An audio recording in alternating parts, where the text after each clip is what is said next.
The gymnasium aboard the Galactic Academy station hummed with the energy of 100 different species. Anna watched from the observation deck as Jack stepped onto the crystalline training mat, his human frame looking almost fragile compared to the towering Krillian warriors and the multi-limbed Zinthari combat masters surrounding him. Another human? Zekthor, a 7-foot-tall Krillian instructor, rumbled with what could only be described as amusement. His 4 eyes narrowed as he examined Jack's lean, unimpressive physique. "Tell me, Softskin, have you ever even thrown a punch?" The other students erupted in laughter, a cacophony of clicks, hisses, and guttural sounds that translated through the universal communicators as pure mockery.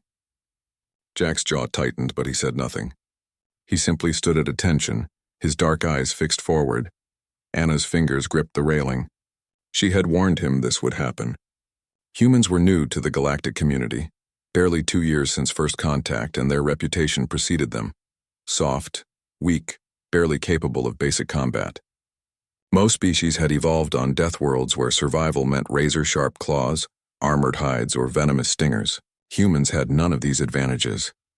"The human wishes to earn his black belt in Galactic Martial Arts," Zekthor announced to the class, his mandibles clicking with barely suppressed laughter. "The standard test requires defeating 3 opponents in succession.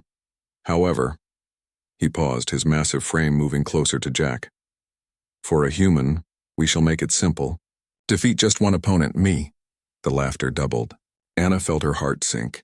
Zekthor was a 10th-degree master, a warrior who had trained for 3 centuries. Jack had been on the station for only 6 months.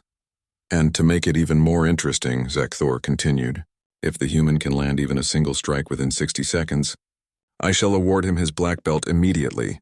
"That's not fair," Anna shouted from above. "He's a beginner." Zekthor's eyes swiveled upward. "Ah, the human female. Perhaps you wish to fight in his place? Or perhaps—" His voice dripped with condescension. "Your species simply cannot compete at this level. There is no shame in admitting inferiority." Jack finally spoke, his voice quiet but steady. "I accept your challenge, Master Zekthor." The Krillian's face split into what passed for a grin among his species. "Begin when ready, human." What happened next would be discussed in galactic martial arts circles for generations to come. Jack didn't assume a fighting stance. He didn't raise his fists or adopt any of the traditional galactic combat positions. Instead, he simply stood there, breathing slowly, his eyes half closed.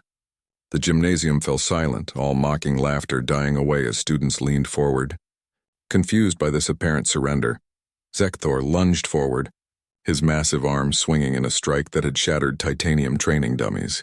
It was a testing blow not meant to seriously injure, but powerful enough to send any beginner flying across the mat. Jack moved. It wasn't a dodge in the conventional sense. His body seemed to flow like water, twisting impossibly at the waist as Zekthor's fist passed within millimeters of his face. The Krillian's eyes widened. Such precision, such timing. But he had no time to process the shock. Jack's response was a blur of calculated violence that drew on 50,000 years of human evolution. Evolution that had occurred on a death world these aliens couldn't begin to comprehend. His right hand shot forward in a knife hand strike to Zekthor's extended elbow joint, hitting the nerve cluster with surgical precision. The Krillian's arm went momentarily numb. Simultaneously, Jack's left foot swept low, not trying to overpower the massive alien's stance, but instead targeting the small balance point where his weight distribution was weakest. Zekthor stumbled, and Jack was already inside his guard. What the aliens didn't understand was that humans were apex persistence hunters from a world that had tried to kill them for millions of years. They had evolved not just strength, but something far more dangerous, the ability to recognize patterns, to analyze weaknesses, and to adapt in real-time combat situations. Jack's elbow drove upward into Zekthor's solar plexus equivalent, a vulnerable point Jack had studied in xenobiology class. As the Krillian's breath exploded outward, Jack's palm struck his opponent's jaw in a rising strike that snapped the massive head backward. The entire sequence, from Zekthor's initial attack to Jack's final strike, lasted exactly 13 seconds. The Krillian master crashed to the mat, unconscious before he hit the ground.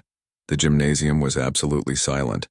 100 pairs of eyes and various other sensory organs stared at the human teenager standing over the fallen combat master, his chest barely rising with exertion, Anna was the first to move, rushing down from the observation deck. By the time she reached the training floor, chaos had erupted. Students were chattering in their native languages. Instructors were running diagnostic scans on Zekthor, and several senior masters were reviewing the holographic replay of the fight frame by frame. "How?" she breathed, reaching Jack's side. "How did you do that?" Jack's expression was unreadable. "They underestimated us, Anna. They thought because we don't have claws or armor that we're weak. But humans, we've been fighting each other for thousands of years. We've developed hundreds of martial arts, each refined over centuries. While they were evolving physical advantages, we were evolving strategic ones: pattern recognition, adaptability, the ability to target weaknesses." A senior Zenthari master approached, her 6 eyes wide with something that looked like respect, or perhaps fear. "Human Jack," she said formally, "I must ask, how long have you trained in combat?" "6 months here, ma'am," Jack replied. "But I studied human martial arts for 10 years before coming to the academy. Karate, jiu-jitsu, Muay Thai, and boxing." The Zenthari's translator actually stuttered. "10 years, but you are only 17 cycles old." "Yes, ma'am. On Earth, many humans begin combat training as children. It's part of our culture." The implications rippled through the assembled aliens like a shockwave. A species that trained their young for combat. A species that had developed not one but dozens of martial arts systems. A species that could analyze and exploit weaknesses in opponents they'd never faced before. Zekthor groaned, consciousness returning. As medical staff helped him sit up, he looked at Jack with all 4 eyes, and for the first time there was no mockery in his gaze. "Only respect. The black belt is yours, human," he said quietly. "And I suspect it is only the beginning." Anna smiled as Jack bowed respectfully to his defeated opponent, another human custom that surprised the aliens.